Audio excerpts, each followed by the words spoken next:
I'm going to comment on some trends in global governance. That's the governance we need in order to tackle challenges which are beyond the capacity of nation-states to resolve on their own. As we all know, it's close to a century ago since the League of Nations was founded to promote world peace and cooperation.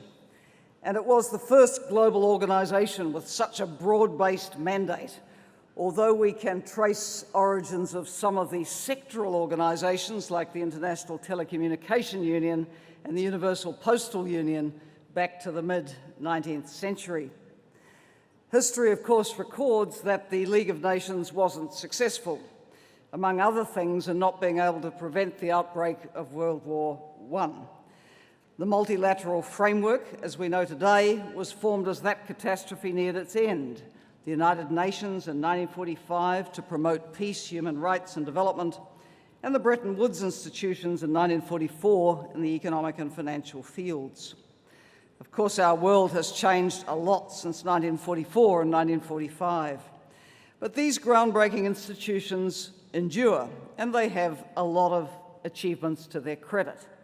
From the UN itself have come this substantial body of international law and norms across so many fields, and the practical humanitarian and development work.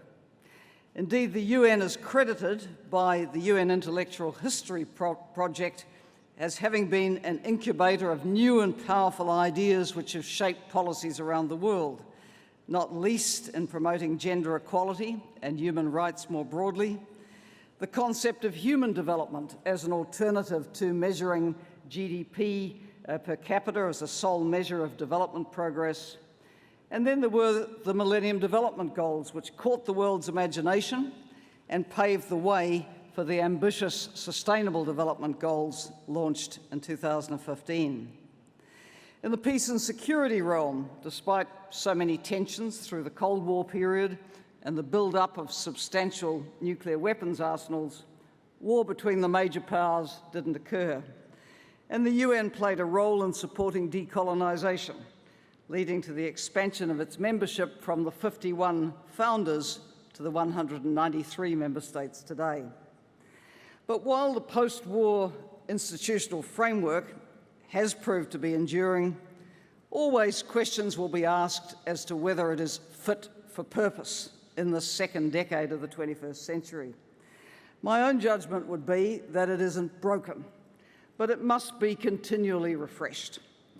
Where organisations don't reinvent themselves and as new challenges are emerging, others will always seek to fill a vacuum left by those who can't adapt.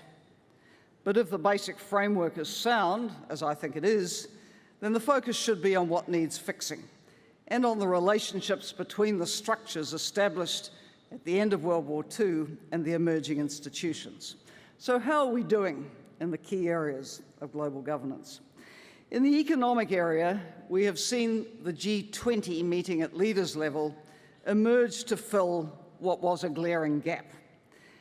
For example, as the global financial crisis unfolded, no single institution was empowered to act to avert the consequences. And while the G20 doesn't have formal power to direct global economic and financial regulation, the truth is that when the decisions of a group of major economies representing 85% of world GDP are carried over into formal institutions, they do carry rather a lot of weight. Of course, that in turn too raises its questions around legitimacy, and so it has been encouraging to see over the years the G20's growing outreach to both the United Nations and a much wider range of countries for input.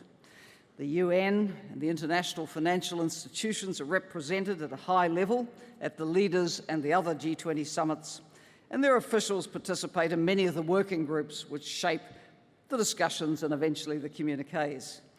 And we've seen G20 chairs over the years go to great extent to involve many more voices. With respect to the international financial institutions, yes, they have had their debates about representation and voice for emerging and developing economies. But agreement to the IMF's 14th General Quota Review in late 2015 and the entry into force the next year were welcome steps forward, with more than 6% of the quota shares shifting to emerging market and developing economies. And the World Bank, too, has been following reforms which aim to increase developing country voice in their governance. Meanwhile, we've seen the range of finance available to developing countries broadening, and the founding of new intergovernmental institutions like the Asian Infrastructure and Investment Bank and others associated with major emerging market economies. On trade, perhaps the outlook is not quite so rosy, as the multilateral spirit, which saw the conclusion of the GATT Uruguay round in 1993 and the launch of the World Trade Organization's Doha development round in 2001, hasn't yet carried through to conclusion of the Doha round. In these global trade negotiations, nothing is agreed until everything is agreed, and there have been a number of sticking points, with the consequence that less and less of the world's dynamic trade is covered by the multilateral rules. And there is a proliferation of the regional, sub-regional, and other trade agreements. These aren't particularly helpful consequences, and the small and the low-income economies are disadvantaged in negotiating with more powerful economies outside the multilateral framework. So in my view, this gap now in trade rules coverage and the growing inequity in trade governance definitely needs urgent attention. On development and on governing the global comments, I'm rather optimistic, particularly following the phenomenal agenda-setting year of 2015, which saw the finalisation of the Sustainable Development Goals in Agenda 2030, the Addis Ababa Action Agenda on financing for development, the huge progress with getting the Paris Agreement on climate change, and so on. Last year, too, we saw new agreements, Habitat 4 in Quito on the new urban agenda, so vital as the world's population urbanises so fast. And also, interestingly, the development with the UN Summit on Refugees and Migrants, where clearly comprehensive responses are needed to the worst forcible displacement crisis we've ever seen, worse than that at the end of the Second World War. So then let me come to the other big pillar, the peace and security pillar of the UN. When I came to UNDP as the administrator in 2009, my briefing notes always told me that the number of armed conflicts in the world were down. And of course, the UN can certainly take its part of the credit for keeping the peace for decades. But from around 2011, we have seen a spike in the numbers of deadly conflicts. I don't need to underline that point in this region, in the Sahel, elsewhere in sub-Saharan Africa, nor to underline how serious the ongoing waves of terrorism fueled by violent extremism are. For a range of reasons, the UN hasn't found it easy to address the new waves of conflict. The older dispatch of sending off the peacekeepers where there was a peace to be kept is now often inadequate. The peacekeepers may be sent where there isn't a peace to keep, and they may not be equipped to act, or they may not have a mandate to act to stem violence. And in a number of the currently raging conflicts, there is no mandate for UN peacekeepers to be there at all. So I think that given that promoting peace and security is so at the core of the UN's mission, it is important to find ways to respond to what is driving the current spike in the numbers of conflicts. Of course, reform of the veto power at the Security Council would help, but is hard to achieve. So equally distant is reform of the permanent membership, yet a failure to update the UN's governance to recognise the changes of the past 70-plus years does affect perceptions. There have been some bright spots. I take the Security Council's backing in recent weeks of the actions of West African nations who worked so hard to see a peaceful transfer of power in the Gambia following elections. And where a regional organisation is resolute for peace and security, with the backing of the Security Council, good things can be achieved. I think it's also promising to look at the debate in the UN now on how to sustain peace. And we do need big picture thinking here. Peace is built and sustained through long-term developmental processes. It's surely no accident that many states which we see lapsing into deadly internal conflict have combinations of high levels of poverty and inequity, governance which isn't inclusive and doesn't reach out to the furthest corners of the land, and an absence of the rule of law. These are development deficits. They cannot be addressed overnight, but they must be tackled if we're to build a more peaceful world. And the breakthrough, I believe, with the new Sustainable Development Agenda is that it very much links the building of inclusive, just and fair societies with poverty eradication, tackling inequalities, and addressing environmental unsustainability. So to conclude, we're now for global governance.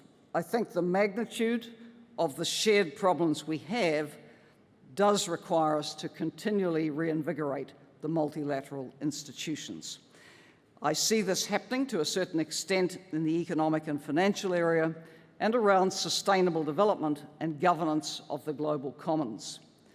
While the development agendas have moral, not legal force, nonetheless, it is very encouraging to see how nations, developed and developing, are taking the global development agenda to heart, and certainly encouraging to see how fast the Paris Agreement on climate change came into force.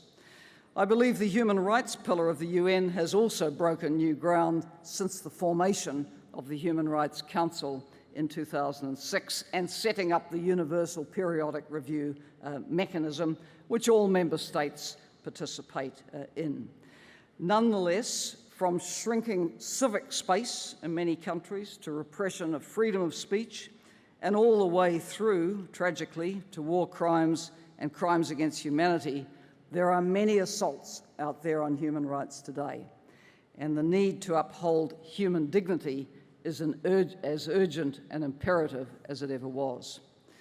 Final point, while effective global governance in the peace and security realm, I think, is struggling, among other things, from an inability to update key provisions in the UN Charter of 45, this shouldn't stop member states moving ahead with progressive agendas for addressing the root causes of conflict and using all available means to build and sustain peace. Our 2030 agenda boldly asserts that there can be no sustainable development without peace and no peace without sustainable development. So success in implementing this agenda will have long-term benefits for people and planet, for peace and security, and I believe for the legitimacy, relevance and credibility of the multilateral system. Thank you very much.